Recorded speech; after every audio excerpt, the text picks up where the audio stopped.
शेतकऱ्याला सांगू इच्छितो की जशी वेळ भेटेल तसं शेताची कामे करा. कारण की 20 ते 2-2 दिवस मुसळधार पाऊस पडणार आहे, ओढे नाले वाहणारा पाऊस असणार आहे. म्हणून हा अंदाज लक्षात द्यायचा. हो हो आणि ज्यांचा काही भुईमुग हे काढायचा असेल तर तुम्ही काय करा, जशी वेळ भेटेल तसं काढू घ्या. हो पाऊस उघडण्याची वाट बघू नका. 26-27 नंतर थोडं उघडीप देईल थोडी. हो हो.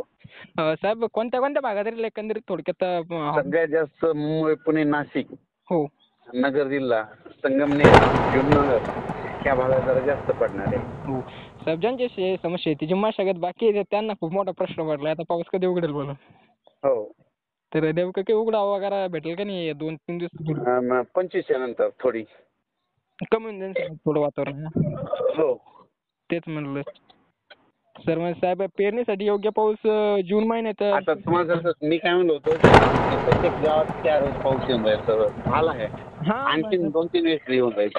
भरपूर झाला साहेब पाऊस जवळपास आता तुम्ही सांगितल्याप्रमाणे इकडे जालना जिल्ह्यात तर आमच्या मराठवाड्यात म्हणजे जालना जिल्हा छत्रपती संभाजीनगर इकडे परत आणि ओढे नाले वाहतील म्हणलं होतं ना. 100% वाहिले साहेब पूर्ण डायरेक्ट विहिरींना पाणी आलं अक्षरशः डायरेक्ट उन्हाळ्यामध्ये या.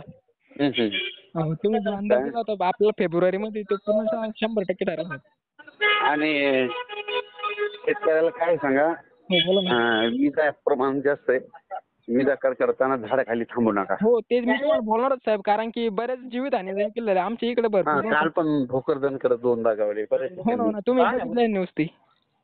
तर त्यांना म्हणा की आता कोणी बी विजा काढायला लागला की झाडाखाली थांबू नका. हो झाडाखाली समज. हो. आणि झाडाखाली थांबू नका, पाण्याच्या टाकीखाली थांबू नका, बरोबर. मोबाईल टॉवरच्या बाजूला थांबू नका, हो लोखंडी पोलच्या बाजूला थांबू नका, नारळाच्या झाडाच्या बाजूला उभं राहू नका. बरोबर. ज्या ठिकाणी समस्या आर्थिक मॅच होऊ शकते विजानं हो. लोखंडाच्या वगैरे त्या ठिकाणी. हो. हा ते मागचा पण अंदाजात आपण तुम्ही ती माहिती सांगितली तर साहेब 100% शेतकऱ्यांना मला तरी वाटतं खूप महत्त्वपूर्ण ठरली कारण की बरेच जीवितहानी पशूंची जर झाली साहेब गाय मेल्या तर काही ठिकाणी गोठ्यामधल्या परत काही ठिकाणी जनावरं म्हणजे गाय बैल वगैरे हे ते मेलेच पण तो माणसांचा देखील मृत्यू जीवितहानी झाली साहेब डायरेक्ट पूर्णतः. पण तरी पण मी खूप सांगत असतो. हो नक्कीच धन्यवाद साहेब खूप. हॅलो. बोला ना साहेब. मुंबईला एक अतिवृष्टी होणार आहे. मुंबईमध्ये का? मुंबई, नाशिक इकडं नंदुरबारकडे काही, हो हो पुन्हा आपल्या पुणे, कोल्हापूर, कोकणपट्टी मुसळधार पाऊस पडणार आहे. हो हो